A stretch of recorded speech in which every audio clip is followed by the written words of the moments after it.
mày chưa rồi thì tụi mày đâu nè em miễn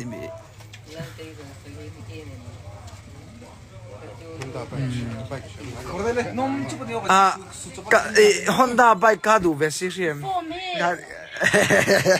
kan ran ka so kan ha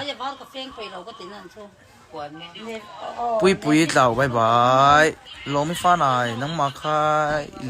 le them mày chơi tăng nhiên cái gì vậy tụi mày sáng xong thì chốc cái này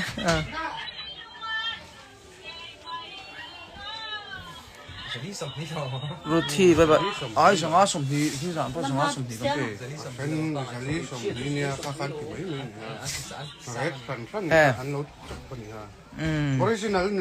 cho nên new saron lang to thao kan soi nghe cái hi cùng thale atang chart lang li venga